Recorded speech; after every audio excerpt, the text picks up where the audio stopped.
High বন্ধুরা, আমি Anita kitchen চ্যানেলে আপনাদের স্বাগত। আজকে আমার রেসিপি হলো ঠেকুয়ার জন্য আমি এখানে 1 কিলো আটা 250 ময়দা নিয়ে নিয়েছি। আটা ময়দা একসাথে মিক্স করে নিয়েছি। কড়াটা বসিয়ে দিয়েছি, কড়াটা গরম হয়ে গেছে। এবার আমি ময়দা আর আটাটা একসাথে হালকা ভেজে নেব। বেশি ভাজার দরকার নেই, এখানে হালকা পরিমাণে ভাজলেই হবে।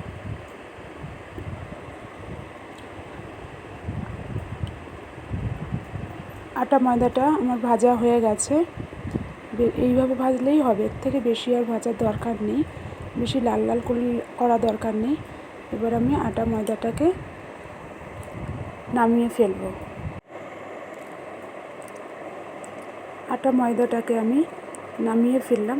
এর মধ্যে আমি 300 গ্রাম চিনিটাকে আমি মিক্সিতে গুঁড়ো করে নেব। এই যে দেখুন, এভাবে গুঁড়ো করে নিয়েছি। আর এখানে আমি সুজি নিয়েছি 250-এর একটা প্যাকেট। মিষ্টিটা আপনার নিজেদের পছন্দ মতন দেবে। সুজিটাও আমি ময়দার সাথে মিক্স করে দিলাম, চিনির গুঁড়োটাও এবার ময়দার সাথে মিক্স করে দেবো। কেটে রাখা নারকেলের টুকরো আর হলো আপনার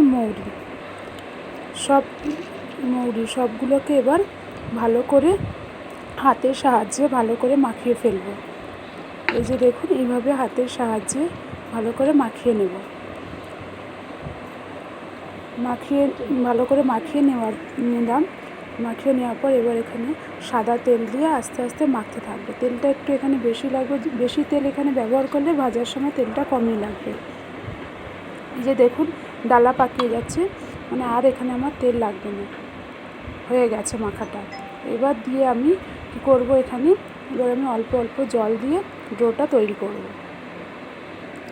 আমার ডোটা তৈরি হয়ে গেছে। এই যে দেখুন, এবার আমি ছোট ছোট লেচি কেটে এর একটা শেপ দেবো।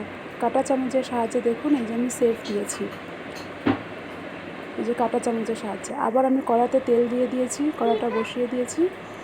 এবার একে একে আমি ছেড়ে দিলাম। গ্যাসটা হালকা সিমে করে রাখবো, রেখে আস্তে আস্তে ভাজবো। এই যে আমার ঠেকুয়া রেডি হয়ে গেছে। রেসিপিটা যদি ভালো লেগে থাকে, দেখুন কীরকম মচমচে হয়েছে। রেসিপিটা যদি ভালো লেগে থাকে তাহলে প্লিজ আমাকে একটা লাইক, শেয়ার